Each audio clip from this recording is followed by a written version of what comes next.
Eno ye faamu obwaguuga etudde ku yiika 13 omugenzi Charles Oboth Ofumbi gye yalekera abaana be. Esangibwa ku kyalo Nyamalongo mu ggombolola y'Essiwa mu disitulikiti y'e Tororo. Oboth Ofumbi nga yali minisita w'ensonga ez'omunda mu ggwanga yatemulwa nga 16 February 1977 awamu ne mikwano gye eyali Ssaabalabirizi mu kiseera ekyo Janan Luwum ne Lieutenant Colonel Erinayo Wilson Oryema eyali minisita w'ebyettaka n'amayumba. Faamu eriko ennyumba obwaguuga nga ya bisenge 10.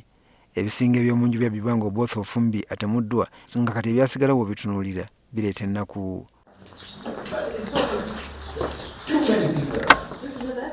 Wabula mu myaka gy'enkaaga n'egy'ensanvu amaka gano gaali matiribona era wano Pulezidenti Amin yakyalawo emirundi 4 miramba. Oboth Ofumbi yamala emyaka mingi ng'akola mu bifo by'enjawulo mu gavumenti ez'enjawulo. Mu 1971 Pulezidenti Oboth yamuwa obwa minisita w'ebyokwerinda. Amin bwe yawamba n'amuleka mu kifo kye kimu kyokka mu 1973 Amin yamukyusa n'amugonnomulako obwa minisita w'ensonga z'omunda. Mu biseera ebyo abantu bangi naddala abayivu baali badduse mu ggwanga olwaki bayita effugabbi n'ekiyita abantu ebyaliwo. Godfrey Oboth Ofumbi yagamba kitaawe yagaana okuwaŋŋanguka yasigala akakalabya mirimu. But he was very conscious about the security situations. You know, he would always complain and say, you know, all my friends are telling me, run away. They're telling me, come on, he's going to kill you too. He'll do this and that. But I won't run. I'll stay. If he kills me, he kills me. Oboth Ofumbi ne Pulezidenti Amin baali bamukwano boyinza okuyita banfanfe era ng'omukwano gwabwe gwatandika mu myaka gya 6 nga Amin akyali ku ddaala ly'amagye erya Kano nga Oboth Ofumbi ye muwandiisi omukulu mu minisitule y'ebyokwerinda. I do remember the first time I ever saw Amin personally was when he came to the house in Nakasero. He wasn't even president. He was the army commander at the time. Yeah, I remember him as a very jolly, roaring laughter man. You know. Okumanya omukwano gwabwe gwali gw'amaanyi. Amin bwe yakyalako Mogadishu mu 1972 entebe yagyekera Oboth Ofumbi. Ono oyinza okugamba yali pulezidenti ow'ekiseera wakati wa July 10-18 1972. Mutabani we agamba nti kitaawe yali mwesimbu era ng'atya Katonda. Ono yazimbira kitaawe ekkanisa ng'ekijjukizo era ng'erinaanye ennyumba ye. Every day in the evening there would be songs and singing. All the clergy would come. I mean, they would all congregate every day, and he would always insist that we would pray. Even us being kids, like I told you, it would become annoying. We want to play, we want to watch TV, Daktari, Yogi Bear, and so on, and here we are being told to pray. Mu January 1977 engambo zayitingana mu Kampala nga bwe waliwo olukwe olwali lukiddwa okuvunika gavumenti ya Amin. Mu budde obwo Oboth Ofumbi oyinza okugamba yafuna ekyebikiro eky'okufa kwe. Yatuuza abaana be n'ababuulirira. Mutabani we Godfrey Oboth atubuulidde nti alina emyaka 12 lwe yasembayo okulaba ku kitaawe. And then you'd always tell us, behave yourselves, be humble, treat the world well, because if I die, he kills me, what will you people do? And he would tell us, and we're small kids. Imagine listening to that kind of traumatic statements. Nga 16 February 1977 Oboth Ofumbi, Janan Luwum ne Oryema baakwatwa ku bigambibwa nti bali benyigidde mu lukwe olw'okutta Pulezidenti Amin n'okuvuunika gavumenti ye. Bwe yakwatirwa abaana Oboth Ofumbi ne mukyala we Elizabeth bali mu maka gaabwe aga Westlands mu Nairobi, Kenya. Godfrey yali asomera ku St Andrews School Tuli ate nga bakulu be basomera ku St Mary's School e Nairobi. Mama waabwe yali abakyaliddeko. That evening, because my mom was there, she called Kampala to speak to one of my uncles.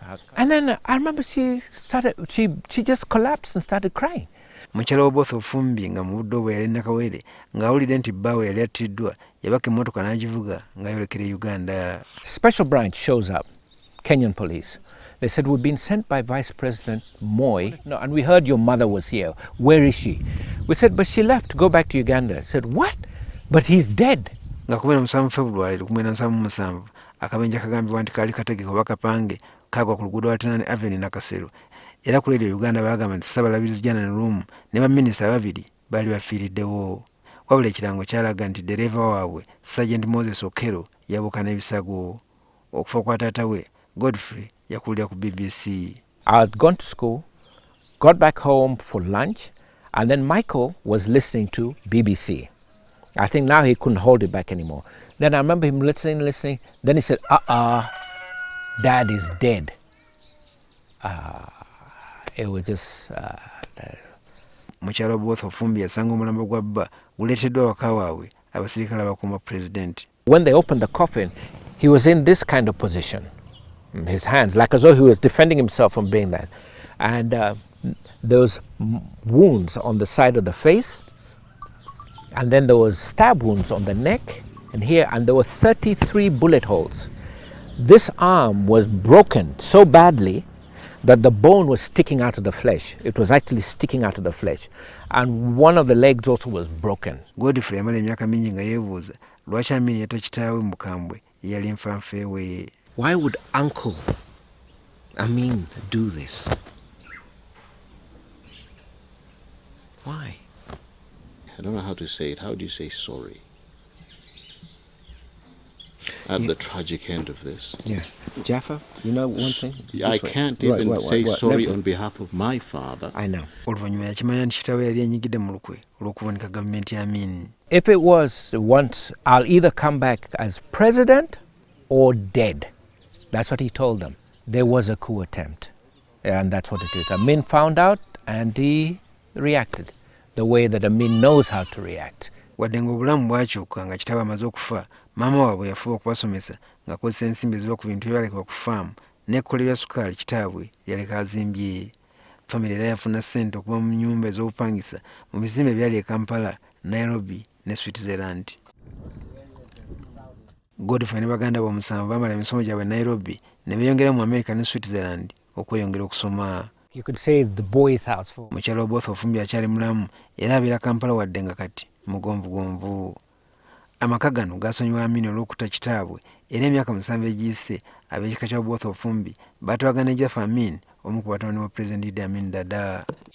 Remember when I mentioned it? Kigambibwa nti wakati wa 1976 ne 1977 ekitongole ekikeesi mu gavumenti ya Amin ekya State Research Bureau kyalinnyegere mu nteekateeka za mirundi 11 ez'okuvunika gavumenti ya Amin nga muno omwali n'olukwe lwali lukoleddwa nga June 18, 1977. Muluna abasirikale kigambibwa nti bagezaako okumutamulira ku bayita babiri ku luguudo lw'Entebbe nga bamukuŋŋaana lw'abaminisita.